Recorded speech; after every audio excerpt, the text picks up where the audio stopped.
ഇയ്യോബിന്റെ പുസ്തകം 2-ാം അധ്യായം 10-ാം വാക്യം ഇങ്ങനെ കാണുന്നു: ദൈവത്തിൽ നിന്ന് നന്മ കൈക്കൊള്ളുന്നുവെങ്കിൽ തിന്മയും കൈക്കൊള്ളരുതോ. ഇയ്യോബിന്റെ പ്രതികൂലമായ സാഹചര്യത്തിൽ എല്ലാം നഷ്ടപ്പെട്ടവനായി നിൽക്കുമ്പോഴും ഇയ്യോബിന് പറയുവാനുള്ളത്, ദൈവത്തിൽ നിന്ന് നന്മ കൈക്കൊള്ളുന്നുവെങ്കിൽ തിന്മയും കൈക്കൊള്ളരുതോ. പ്രിയമുള്ളവരെ, പലപ്പോഴും നമ്മുടെ പ്രതികൂലമായ സാഹചര്യങ്ങളിൽ നമുക്ക് കഷ്ടത വരുമ്പോൾ നമ്മൾ ജീവിതത്തിൽ ദൈവത്തോട് നമ്മൾ ചോദ്യങ്ങൾ ചോദിക്കുന്നവരാണ്, ദൈവത്തോട് നമ്മൾ പിറുപിറുക്കുന്നവരാണ്.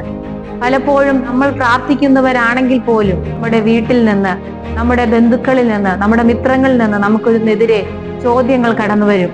ഈ പ്രാർത്ഥിക്കുന്നില്ലേ, ദൈവത്തെ ആരാധിക്കുന്നില്ലേ, എന്തുകൊണ്ട് ഇങ്ങനെയുള്ള പ്രതികൂല സാഹചര്യങ്ങൾ നിങ്ങളുടെ ജീവിതത്തിൽ കടന്നു വരുന്നുവെന്ന്. എന്നാൽ ഇന്ന് പകൽക്കാലം ഈ വചനത്തിൽ കൂടി നമുക്ക് മനസ്സിലാക്കുവാൻ കഴിയുന്നത്, ഇയ്യോബ് സകലവും നഷ്ടപ്പെട്ടവനായി, ഒന്നും നേടിയെടുക്കുവാനില്ലാതെ സകലത്തിലും പരാജിതനായി, സകലവും നഷ്ടപ്പെട്ടവനായി നിൽക്കുമ്പോഴും ഇയ്യോബ് എന്ന ആ ഭക്തന് പറയുവാനുണ്ട്, ദൈവത്തിൽ നിന്ന് നന്മ കൈക്കൊള്ളുന്നുവെങ്കിൽ തിന്മയും കൈക്കൊള്ളരുതോ. അതിന്റെ അർത്ഥം എന്താണ് പ്രിയവരെ? ദൈവ സ്നേഹത്തിൽ നിന്ന് നമ്മെ വേർപിരിക്കുവാൻ ഈ ലോകത്തിൽ ഒന്നിനും കഴിയില്ല എന്നുള്ളതാണ്. ജീവിതമാണ് നമുക്ക് ഓരോരുത്തർക്കും ഉള്ളത്. കടന്നു വരുന്നതായ പ്രതികൂലങ്ങൾ, പ്രതിസന്ധികൾ, നഷ്ടങ്ങൾ, അതിന്റെ നടുവിൽ നിന്നുകൊണ്ട് ഒരിക്കൽ പോലും ദൈവത്തോട് ചോദ്യം ചോദിക്കാത്തവരായി, ദൈവത്തിന്റെ സന്നിധിയിൽ പിറുപിറുക്കാത്തവരായി നിൽക്കുവാൻ നമുക്ക് കഴിയുന്നുണ്ടെങ്കിൽ അതിൽ പരം ഭാഗ്യം വേറെ ഒന്നുമില്ല. പ്രിയ ദൈവമക്കളെ, കർത്താവ് നമ്മളെ സ്നേഹിക്കുന്ന ദൈവമാണ്. ദൈവം അറിയാതെയല്ല നമ്മുടെ ജീവിതത്തിൽ ഓരോ പ്രതികൂലങ്ങൾ കടന്നു വരുന്നത്. ഓരോ പ്രശ്നങ്ങൾ നമ്മുടെ ജീവിതത്തിൽ കടന്നു വരുന്നുണ്ടെങ്കിൽ അത് നിശ്ചയമായും ദൈവം അറിഞ്ഞിട്ട് തന്നെയാണ്. ദൈവത്തെ സ്നേഹിക്കുന്നവർക്ക്, നിർണയപ്രകാരം വിളിക്കപ്പെട്ടവർക്ക് തന്നെ സകലവും നന്മയ്ക്കായി കൂടി വ്യാപരിക്കുന്നുവെന്ന് ദൈവത്തിന്റെ വചനം പറയുന്നു. അങ്ങനെയാണെങ്കിൽ നമ്മുടെ ജീവിതത്തിൽ ഇന്ന് നമ്മൾ നേരിടുന്ന കഷ്ടത, ഒറ്റപ്പെടലുകൾ, നമ്മുടെ പരിഹാസങ്ങൾ, നമ്മുടെ ജീവിതത്തിൽ വരുന്ന ഓരോ തിക്ത അനുഭവങ്ങൾ എല്ലാം ദൈവം അറിഞ്ഞിട്ട് തന്നെയാണ്. അങ്ങനെയാണെങ്കിൽ പ്രിയ ദൈവമക്കളെ, അതിൽ നിന്ന് നമുക്കൊരു രക്ഷയുണ്ട്.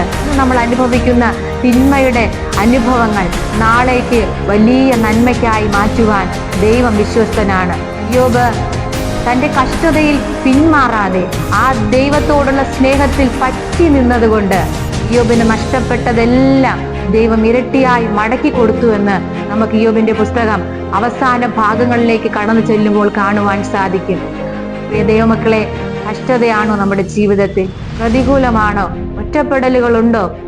ഭാരപ്പെടേണ്ട, കർത്താവ് നമ്മളോട് കൂടെയുണ്ട്.